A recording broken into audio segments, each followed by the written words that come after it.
get off. Greetings viewers, Night here, bringing another review for all of you. Now, as often as I've done commentaries on Pokemon related videos, I've made no secret that I am also a fan of the Digimon franchise. And today I'll be reviewing a game I've been playing for a good while. So my birthday came and went, and one of the gifts I got was Digimon Story Cyrus Sleuth for the Switch. After hearing it be talked about on YouTube and Twitter, so I figured I would experience it for myself. Now, I haven't finished the game at the time of this recording, but I have watched playthroughs from Rabbit Retrospective and Hero Voltzy, which helped me get as far as I did. This is saying something considering I've never finished a Digimon video game.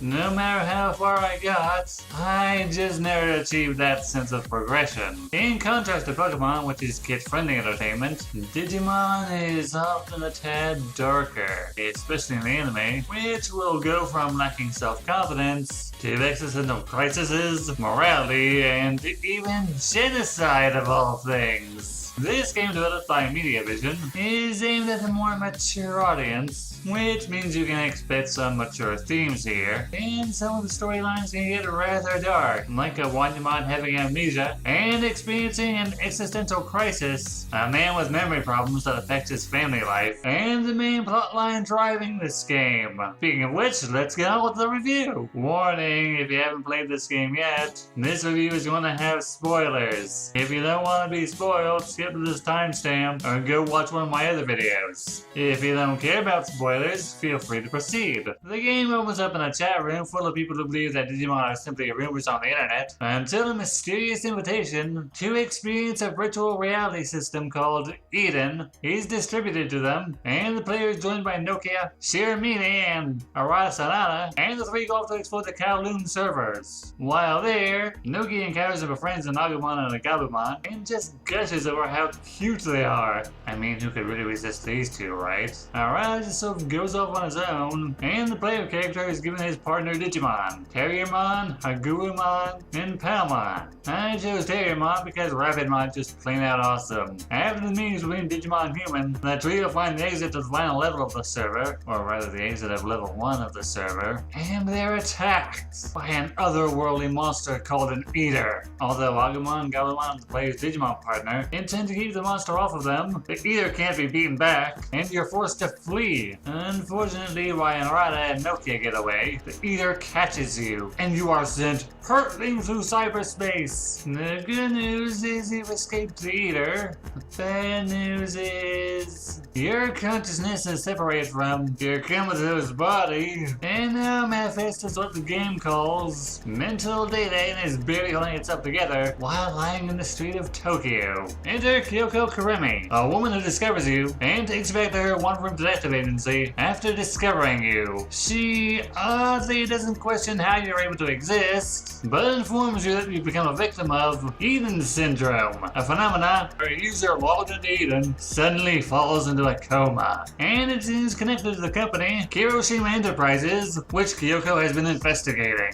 After a bit of dialogue, you discover yourself able to travel into and through electronic networks. This ability dubbed Cyber Jumping by Kyoko, and she claims that this makes you very useful to her, thus deeming you her assistant. The first thing Kyoko does is help the player attain an avatar that can act as a physical body so you can venture about in the real world. The majority of the game is usually you taking case requests from humans and Digimon. How Digimon get the requests in the physical world is beyond me, but and each quest has its own set scale of difficulty. Some of the cases are rather interesting, and yet others are quite dull. The issue is that you have to go through some rather dull missions before you can progress the story, and characters you encounter in what feel like one-off missions will tie into the main story later on. Through your many adventures in the Kowloon server and its multitude of levels, you'll encounter users called hackers, specifically the group called the Zaxxons, led by the mysterious Yugo, and his more than a friend but not quite a lover, Faye, as well as Jimiken, who acts acts as the first main antagonist in the game. You'll also meet Yuko Kamishiro, who's willing to help you investigate her late father's network. You repeatedly find yourself in the crossfire between hacker factions, the Saxons, the demons, and the rebels, which was founded by Nokia, all of whom get into a power struggle, which you and Arana must put an end to. After the battles with Yuko and Faye is abducted, and it's revealed that Yuko was Yuko all along!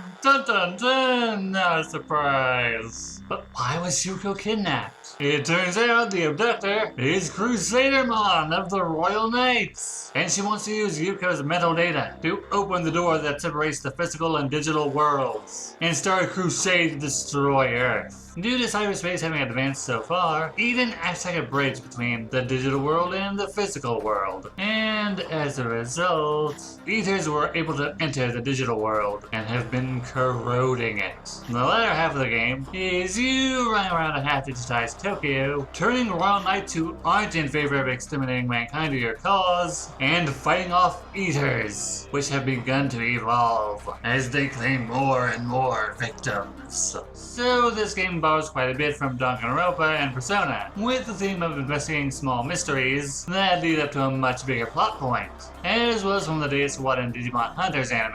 Due to having the Royal Knights as antagonistic force in the latter half of the game, and bits and pieces of the real world becoming glitchy, allowing Digimon to enter the physical world. There's also the fact that, like Joker from Persona 5, your character doesn't really have a voice, and instead you need to choose between 3 pre-selected responses whenever your character is asked a question. Not that there's really much deviation, regardless of what you say, however. Dialogue is pretty much set regardless. Also, like in any monster collecting game, you build a team of Digimon whenever you encounter them in the cyber world. However, you need to have a 100% encounter rate in order for that Digimon's egg to be scanned, from which a Digimon will hatch from a Digi-Egg in a location called the Digilabs. Here you can either add a Digimon to your team, store it in the Digibank, or allow them to roam around free in a feature called the Digifarms, where they can grow strong and digivolve them to the next stage. However, there are some requirements if you wish to digivolve a specific Digimon into another. They need a specific level or higher, as well as a certain amount of stats in certain aspects like HP, speed, camaraderie, etc. If you can't meet these requirements, your Digimon will not evolve, and you will possibly have to go backwards in order to achieve them, which can be a real hassle. And even when they do evolve, their level will reset back to 1. Can you tell I'm not very fond of this mechanic? True, if they become an Ultimate or a Mega, they'll still be powerful, but it feels like you'll have to keep them in the reserve team before you can actually have them on the front lines. This is especially true in particularly tough dungeons, where you'll encounter boss battles, and a lot of Digimon at the Ultimate and Mega stage. You're going to feel very cautious for quite a while, because if you're not,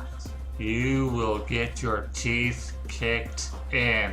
The hardest stage of evolution to obtain this game is Mega. Unless you meet the requirements to obtain that form, it's likely that, as with me, you'll need to complete the game with a party of Ultimates. Not that that's a bad thing, I just wish I could have evolved my Cherrymon into a Puppetmon, rather than resort to skinning a wild one so I could have it on my team. The power scaling in this game is also a bit inconsistent. If you spend enough time grinding in a specific dungeon, your team will take down every wild encounter in a few hits. However, when the level requires a boss fight, you may be in for a surprise. In the latter half of the game, you're required to find a Devimon that ran away from its tamer. However, the bat is a little shit and won't go back without a fight. Well, since he's a rookie, and your Digimon are likely at the Mega level at this stage, he should go down easy, right?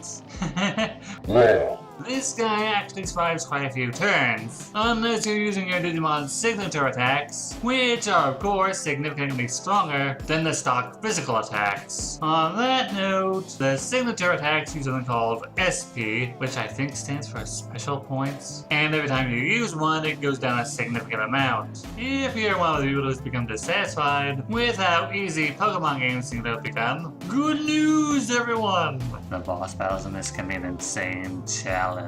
The prime examples being the fights against Dynasmon and Examon, 2 of the Royal Knights. During the latter half of the game, you'll likely have to fight against the Mega level Digimon, who will buff up their stats while your team is doing their best to take them down. These can be very unforgiving, depending on what the game's AI chooses to do.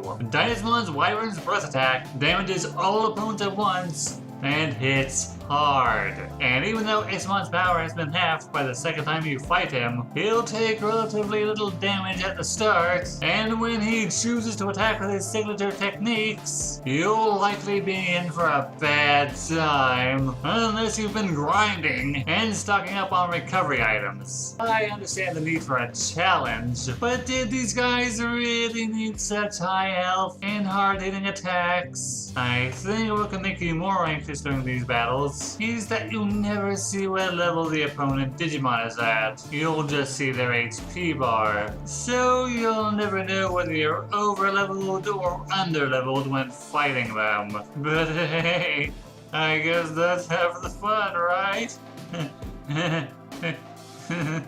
One thing I was really apprehensive while playing this game more than the boss battles was navigating my way around the dungeons. A lot of them are in cyberspace, and they all look relatively the same first go-round. Now don't take this mean that I'm saying every dungeon in this game looks the exact same. There are exceptions. I'm referring mostly to the cyberspace dungeons, although the Kowloon server can be its own level of frustrating no matter how many times you go there, given how vast and barren the levels can be. Especially if you're charged with finding a Digimon's property. You'll likely spend a half hour running around a specific location, only to unintentionally retread the same level before reaching the one you need in order to complete the mission. And it will likely frustrate you unless you're really paying attention to where you're going and to where you've been. I think it's even worse with digital shifts in the physical world, and you need to find and deactivate specific cores in order for the path to open up.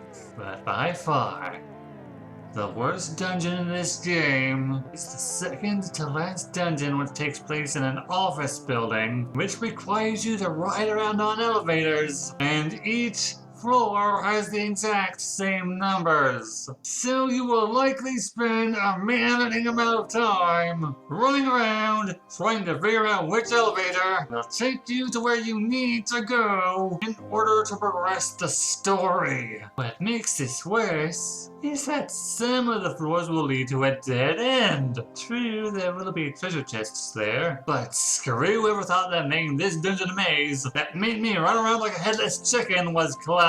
So I think I covered every mechanic in the game. If I'm forgetting any and you played the game yourself, please tell me in the comments below. Now I think we'll move on to the graphics and characters. The graphics are pretty decent. This is, without doubt, the best looking Digimon game I've ever played. Seeing as how this game is aimed at an older audience, the character models are meant to resemble adults and teenagers of ambiguous age. Kyoko will call you and other teens minors, but that's kind of since if we're going by looks, I'd guesstimate said characters are at least in their mid-teens. There's also the fact that female characters like Nokia, Kyoko, and even the player's female avatar are clearly meant to be fan service for the male audience. Nokia repeatedly calls herself sexy, and most of the rebels are dudes, by the way. And then we have Rina, who's yeah. Now while the models look clean, they can be a bit robotic in their movements and body language. And honestly, the cutscenes look better than the scenes where the character models are just overlaid over a single still image. I really like the Digimon models, since they actually seem to have decent proportions in comparison to the first two Digimon games that were done 3D. Possibly the best Digimon animations are when they're performing their signature attacks. And then you just have their standard attacks, which is just them physically striking the opponent.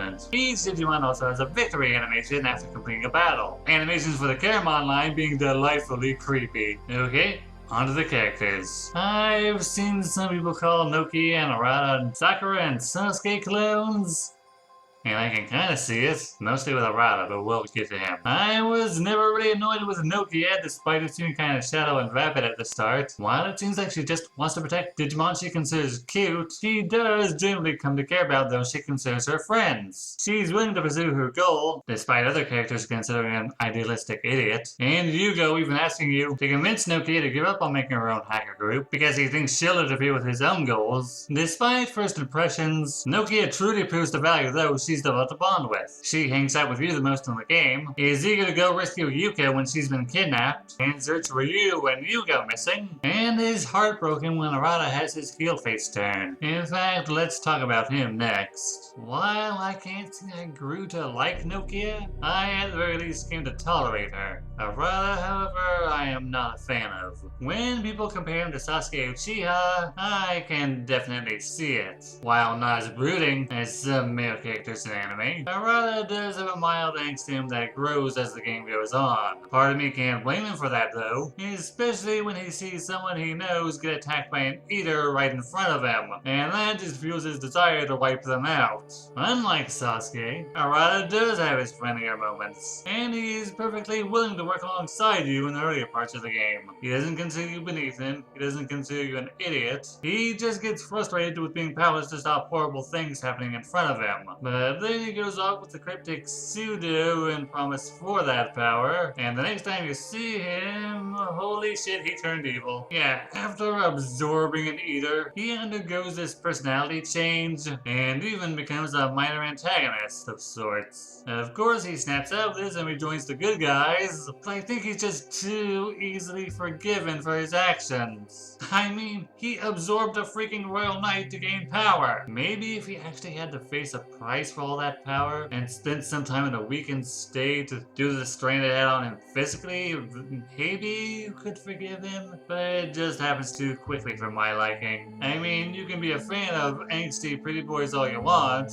but there has to be some level of progression and development that feels natural before they come around to the good side, or at the very least aren't being overtly antagonistic anymore. But I'm sorry, I just didn't care for how Arata's arc boomeranged at the end, though I do like him more than Sasuke, I'll say that. Kyoko is the character you spend the most time with, since you presumably come to perpetually live in her one-room detective agency on the Namco Broadway.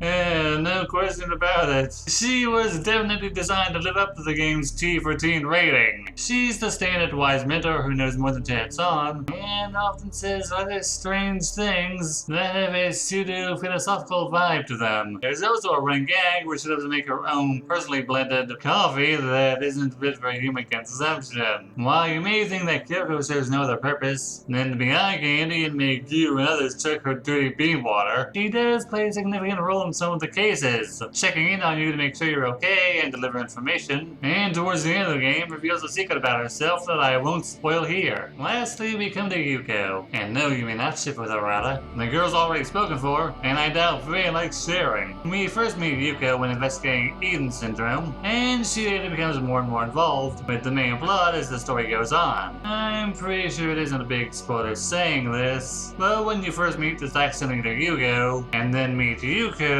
it's obvious that there's a connection between them. And that's because Yugo designed her Yugo persona after her brother who also came down with Eden Syndrome. And she's willing to help you investigate her late father's network to discover if there's a cure for those inflicted. She may come off as emotionless, but that's not entirely true. It's just that due to being alone for so long, Yuko has locked away her emotions deep down inside of her. Despite her saying that she doesn't consider you a friend really late in the game, it's obvious she does, due to how often she contacts you, asks you to help her with personal missions, and informs Noki and Kyoko about your disappearance after the second battle with Crusadermon. Like I said, due to feeling alone for so long due to the loss of her family members, she quite possibly convinced herself that she didn't need friends or companionship, despite forming a connection with Faye, who just kind of drops out of the story after the mission to go rescue Yuko from Crusadermon.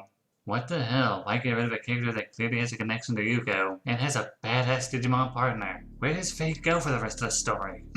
Sorry to get off track there. I can honestly say that I prefer the storylines in this game that involve Juko more than Arata. I wonder if that makes me sexist or something. And with that, I believe we've come to the end of my first ever video game review. Have you guys played Sleuth or heard about it? Do you agree with what I've said here? I'm Nighthead Eyes saying thanks for letting me share my thoughts. Please share yours with me.